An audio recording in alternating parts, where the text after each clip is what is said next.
Hello there, dear friends, and welcome once again to the Relaxed Fantasy Review. Today, we're going to be diving into Fizban's Treasury of Dragons, a wonderful book with all sorts of new draconic monsters, dragon layers, and dragon lore. But hidden inside were a couple player options, subclasses, and two of the most disliked classes out there, the Ranger and the Monk, got themselves a dragon boost in this book. Today we're going to be talking about the Monk's boost, the Way of the Ascendant Dragon. When the Monk chooses their subclass at level 3, they can choose to tap into the power of Bahamut himself and become a Dragon Monk. Is this the really powerful boost that monks needed? Let's find out. But before we do, I'd like to let you know that Relaxed Fantasy Review has memberships. For just $1 a month, if you click the join button just below this video, you can support me here on YouTube and what I do. You get a little badge next to your name in the comments and my undying gratitude. Thanks for watching and supporting me right here on YouTube.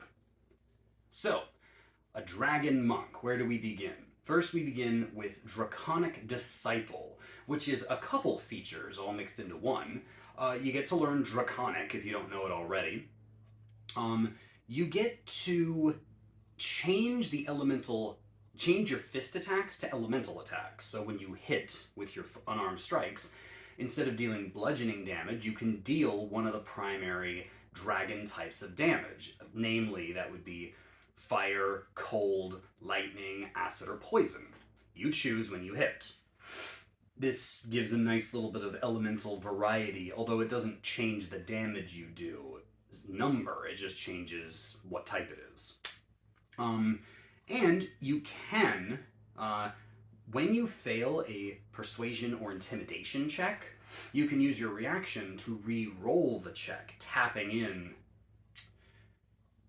into the primal authority of dragons. The cool thing about this feature is that if you use it and you still fail, you haven't spent the draconic presence. It only counts as being spent if it turns a failure into a success, which is a nice little feature. All in all, the advantage, or the reroll on the charisma checks and the draconic, those are mostly ribbon. And the elemental punches, it's okay for overcoming resistances to damage. So if you know someone's resistant to bludgeoning, you can hit them with fire or cold or whatever, and you can work your way around resistances. Thing is that monks at level 6 get their key-empowered strikes, which means that their punches count as magical anyway. So there's just a couple levels where you don't need to worry about that. So this whole feature feels a little ribbony, but I'm going to say 7 out of 10 for Draconic Disciple overall. The other thing you get at level 3 is Breath of the Dragon. Proficiency bonus times per day, so when you get this, it's just 2. You can replace one of your attacks, so unarmed strike, flurry of blows, whatever, with a breath attack. You choose again one of the classic elemental types, and you can either do a 20-foot cone or a 30-foot line. Creatures make a dex save, and on a failure, they take damage equal to 2 rolls of your martial arts die. So you're giving up one attack that would do 1 roll of your martial arts die to do an area attack that does 2 rolls of your martial arts die. It's not a huge damage boost, but it does help you clear out areas of enemies. So if you're fighting a bunch of minions, you can actually deal with them better versus a monk who'd have to move around punching people. So, not bad. It's a shame you can only do a proficiency bonus times per day. I'd prefer if you could do it proficiency bonus times per day and then maybe spend key points to do it. So, you know, not terrible. The martial arts dice do scale as you level, and when you hit level 11, this feature does go up to 3 martial arts dice, so you'd be rolling like 3d8 for your AoE attack, and you'd be able to do it like 4 or 5 times a day. So overall, I must say Breath of the Dragon, 8 out of 10. Not bad, not amazing, but not bad. Then comes level 6, Wings Unfurled. When you use Step of the Wind, that's the monk feature where you spend a key point and a bonus action to either dash or disengage from an enemy. When you do this, you also gain flight, if you choose to. The flight lasts until the end of your turn.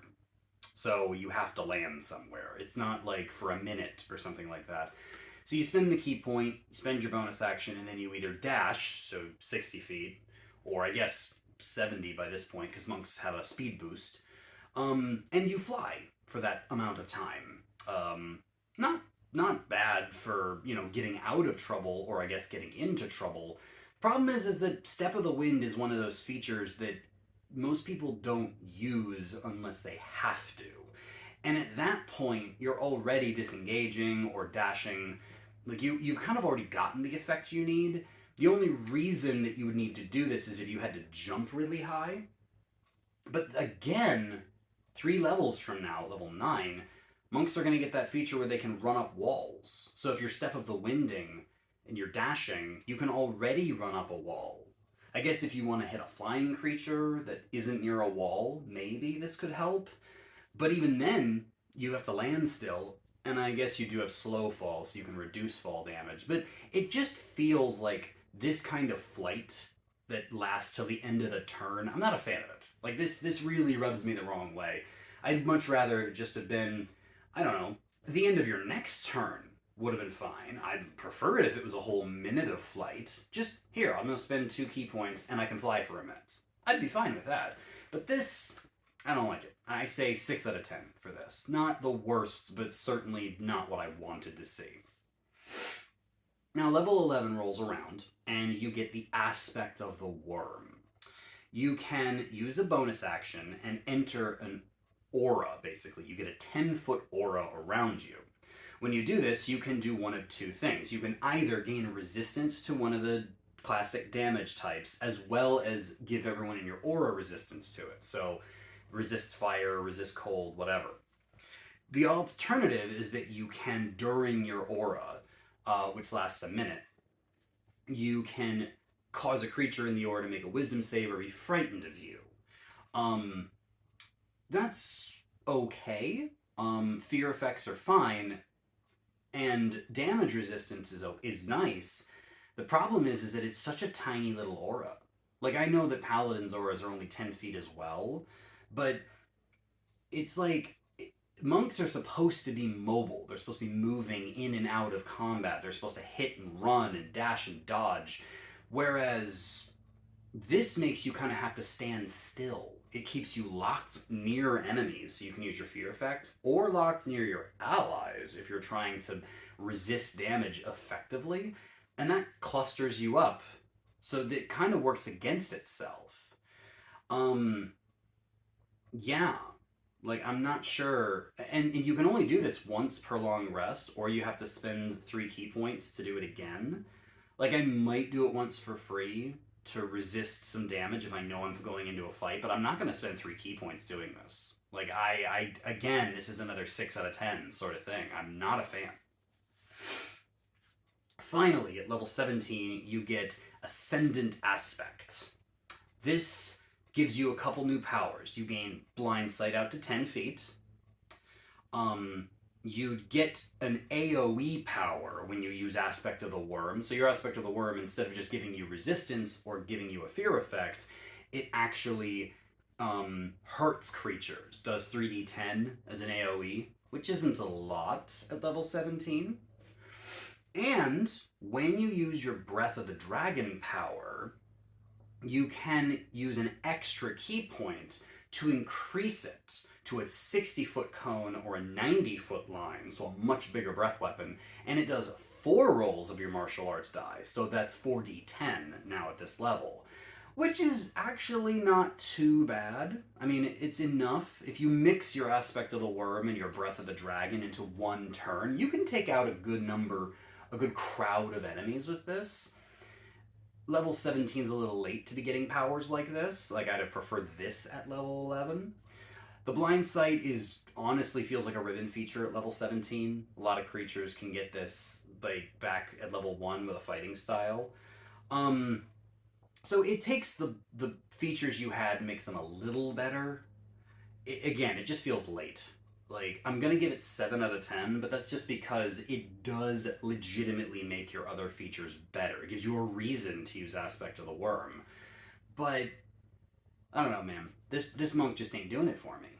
I've done the math. I've given this thing a 7 out of 10 overall because you do get some AoE. Monks miss that a lot of the time. You get to do go up walls with flight a little earlier, and you get to go do elemental damage instead of magical damage a couple levels earlier. So it gives you access to features the monk would get a little earlier.